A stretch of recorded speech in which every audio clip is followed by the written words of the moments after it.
Bonsoir à toutes et à tous. Merci de nous rejoindre dans ce journal sur BB24. Voici les titres. Les stations-service connaissent une certaine affluence depuis quelques semaines, une situation liée à la flambée du prix de l'essence dans le secteur informel. Le constat dans ce journal.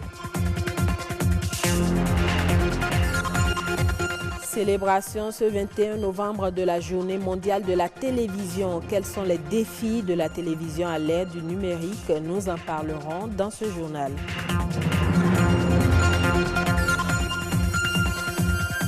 Le comportement des conducteurs de gros porteurs occasionne souvent des accidents de la circulation. Il est important que ces derniers revoient leur copie afin de préserver la vie des usagers de la route.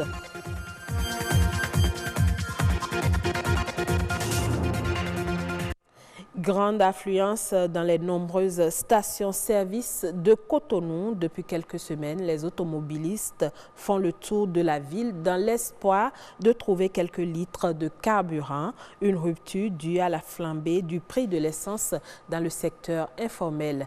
Evra Danani et Amitié Sagbidi pour le constat. Longue file d'attente dans les stations-service à Cotonou.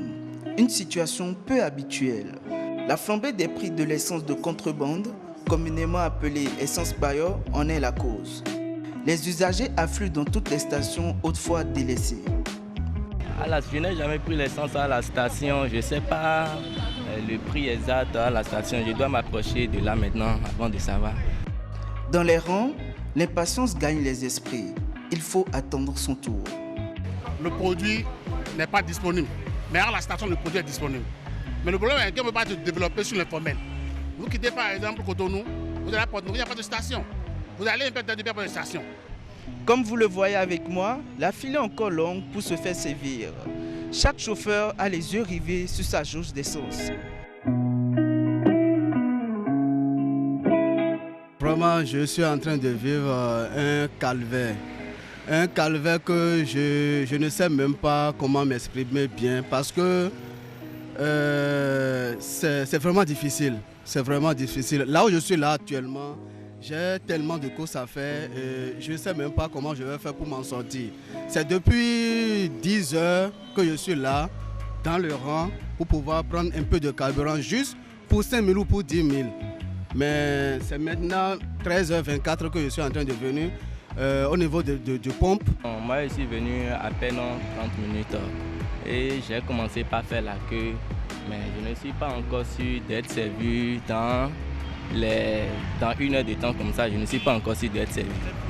Dans le secteur informel, le prix du litre a presque doublé de prix. Pendant ce temps, les stations-service de la Sonacop ne fonctionnent pas. En attendant de trouver une solution à cette situation, chacun prend ses dispositions. On roule tout en ayant l'œil sur les guides du réservoir.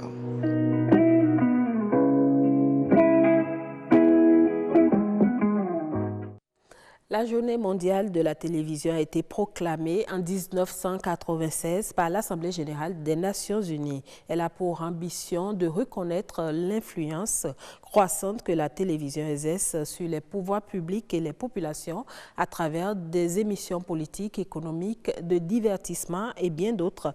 Mais aujourd'hui, la télévision connaît des mutations et doit s'adapter aux exigences du numérique. Gloria Oni revient ici sur l'importance de la télévision numérique.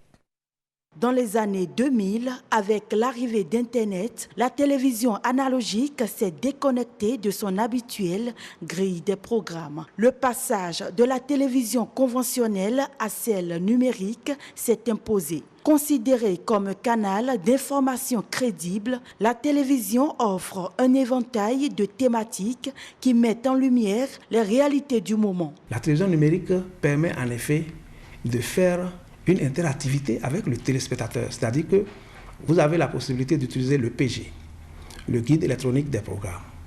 Vous avez votre programme sur 1 mois, sur 2 mois, voire plus.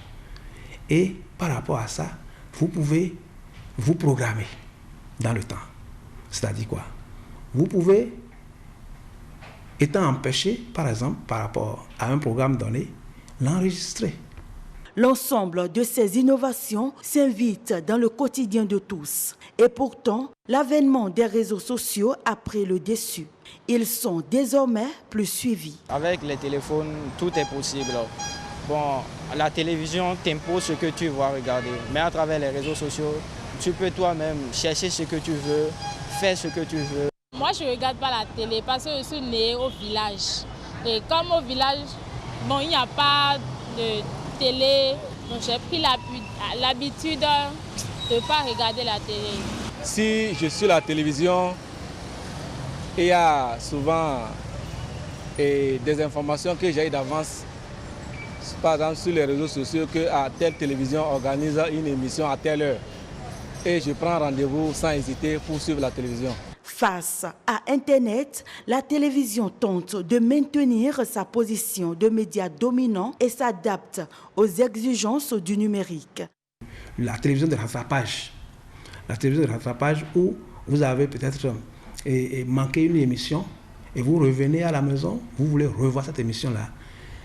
Les serveurs sont là pour vous permettre de redemander ce programme que vous avez manqué de suivre et vous pouvez encore le revoir.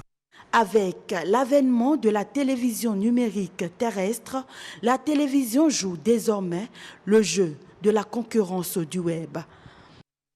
Une autre journée célébrée ce jour, celle des pêcheurs artisans et des travailleurs de la pêche.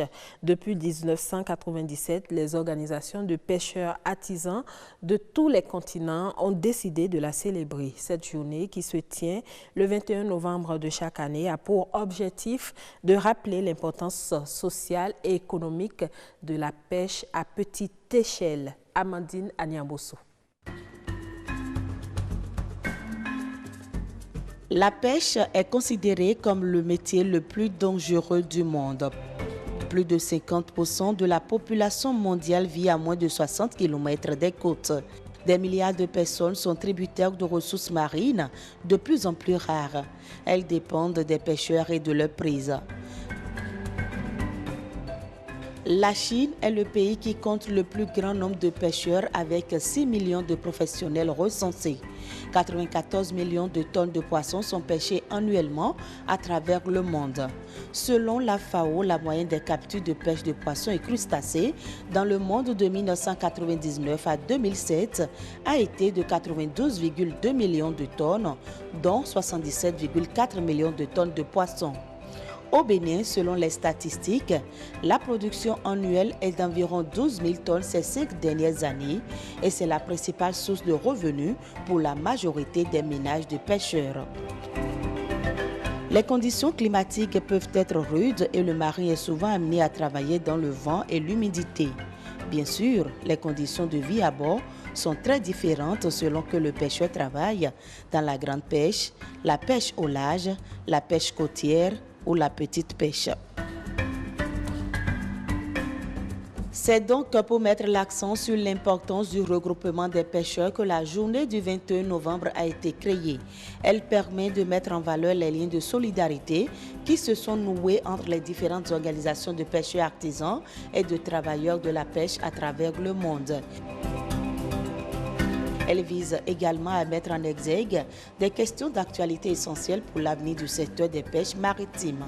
C'est donc une occasion pour les pêcheurs et les travailleurs de la pêche d'œuvrer pour leur suivi et celle des générations futures en s'assurant que les ressources seraient accessibles en priorité aux peuples indulgents et à tous ceux qui pratiquent la pêche à petite échelle et artisanale. La Semaine mondiale de l'entrepreneur réunit chaque année environ 170 pays autour des questions relatives à l'entrepreneuriat. Cette année, le thème qui focalise les attentions est intitulé « Un écosystème fort pour toutes et pour tous ». Elle se déroule du 18 au 23 novembre et représente une occasion pour les entrepreneurs du monde et du Bénin en particulier de faire parler l'entrepreneuriat et de motiver les jeunes à s'y lancer afin de pallier les problèmes de chômage et de sous-emploi. Les détails dans ce reportage de Joseph Bonquet d'Otou. Ils sont des incubateurs, des innovateurs, bref, des créateurs d'emplois et de richesses. Eux, ce sont les entrepreneurs du monde. Ils contribuent pour une large part à la réduction du taux de chômage et du sous-emploi. L'entrepreneuriat, avec le changement des paradigmes, reste pratiquement l'une des rares issues et les plus efficaces aujourd'hui pour que les jeunes puissent se prendre en charge. C'est bien sûr cette idée-là aussi, entre autres, qui a inspiré les anglo-saxons qui ont initié la Global Entrepreneurship Week. Devenir entrepreneur requiert un minimum de formation, d'aptitude et de qualité à développer, mais plus encore d'une référence. Le bon entrepreneur, c'est des gens qui innovent. On part d'une idée simple, aussi banale qu'elle puisse être, mais quand on y travaille, vous avez beau avoir vos rêves, si vous n'avez pas la stratégie qu'il faut, si vous n'avez pas l'information nécessaire, si vous n'avez pas la formation, la compétence vous n'allez pas pouvoir mettre ça de façon concrète. L'entrepreneuriat, c'est tout un processus. On a besoin d'abord de mentors. Comment vouliez-vous réussir dans un métier, sur un chemin donné, dans quelque activité que ce soit, si vous n'aviez pas de modèle? Vous devriez avoir des amis qui vous soutiennent. Essayez de trouver les moyens avec vous. Pas que des moyens financiers, matériels, mais les moyens, les ressources psychologiques qu'il faut. Être endurant et surtout rechercher les vraies opportunités selon notre domaine d'intervention. La plupart du temps, les entrepreneurs savent ce qu'il faut faire, mais ne le font pas au moment où il le faut. Comme dans tout secteur d'activité, il y a des difficultés auxquelles les entrepreneurs sont confrontés. Mais un bon entrepreneur possède toujours des ressources pour contourner les obstacles. Les questions liées au développement même des entreprises se posent parce que du point de vue fiscal, du point de vue économique, il y a tout un pactole qui est mis en place pour le freiner. Mais l'entrepreneur arrivera toujours à s'en sortir pour tant qu'il est motivé. La vision y est. Au Bénin, l'entrepreneuriat suscite beaucoup d'admiration à tel point que les acteurs en sont distingués, à l'instar de Sandrine. De plus en plus, il y a de l'engouement. Je suis vraiment séduite quand je vois des produits que les gens mettent sur le marché. Il y a beaucoup plus de facilitation déjà pour permettre aux entreprises de se créer et d'être formelles. Il y a également beaucoup d'efforts dans le sens du financement. Nous avons été récompensés pour nos efforts à travers le trophée de la meilleure femme entrepreneur de notre cohorte. La communauté internationale a choisi cette année pour convier les entrepreneurs à mettre leurs activités au service d'un écosystème fort pour tous et pour toutes. En circulation, les conducteurs de véhicules à 2 roues et de voitures se plaignent fréquemment du non-respect du code de la route par les conducteurs de gros porteurs. Pour certains usagers de la route, ces chauffeurs de camions se sentent en position de force et appliquent la loi du plus fort. Mais qu'en est-il réellement? La réponse avec Calvador Arwanou et Nadège Sani. Il est 13h dans la capitale Cotonou. À cette heure de la journée, difficile de circuler sans croiser les camions gros porteurs. Ces conducteurs sont les plus décriés. C'est de géants véhicules, ils s'estiment déjà au paroxysme, donc ils peuvent briser tout ce qu'ils voient, tout ce qu'ils trouvent sur leur passage. Donc c'est quelque chose que moi je déplore beaucoup. Quand on les voit, si tu ne fuis pas, c'est ton problème. Quand tu vas essayer de parler, ils vont te dire que ouais, bon, est-ce que l'assurance peut faire revenir celui qui est mort à la vie? Souvent incompris, parfois mal jugés, les conducteurs de camions gros porteurs disent ne pas appliquer la loi du plus fort. Bien au contraire. Aucun chauffeur de camion ne cherche à tuer volontairement. Quand les autres usagers de la route se retrouvent devant nous, nous avons même peur.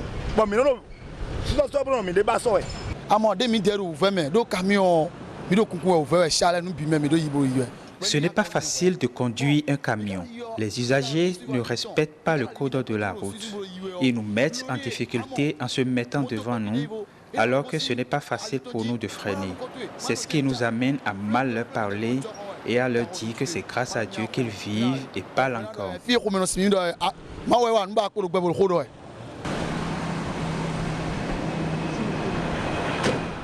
François est conducteur de camion depuis 2 décennies déjà. En 20 ans de travail, il a déjà été victime de toutes sortes d'injures dans l'exercice de son métier. Ils ont commencé par dire que nous on prend du gay, on fume de la cigarette, on prend de la boisson. Or moi qui suis ici maintenant, je ne fume pas de la cigarette, ni de l'alcool. Mon manger c'est de payer. Vous voyez maintenant dans ma main, non? De l'avis des usagers de la route, tous les conducteurs de camions n'ont pas le permis de conduire. Ils s'interrogent sur la qualité de leur formation. J'ai fait l'apprentissage d'abord avant d'être envoyé à l'auto-école. Oui, on a fait autant. J'ai fait code, j'ai fait tout. Nous tous, nous sommes des chauffeurs. Mais il y a des gens qui n'ont pas bien fait leur métier, bien fait l'apprentissage. Ils ont passé à côté des gens pour prendre le permis. Je vois que c'est le mauvais comportement de ces chauffeurs, de ces usagers de la route là, qui les amène à dire ces choses. Sinon, ce qu'ils apprennent normalement pour avoir le permis de conduire, ce n'est pas ça qu'ils pratiquent en circulation. Mais une fois sur la route, ils essayent de pratiquer autre chose. Maintenant, ils utilisent la loi de plus fort pour intimider les usagers de la circulation. Au-delà du respect du code de la route, certains usagers de la route plaident pour une courtoisie au volant. Cela pour améliorer la sécurité sur nos routes. Voilà, et ce sera tout pour cette édition du journal. Merci pour votre attention.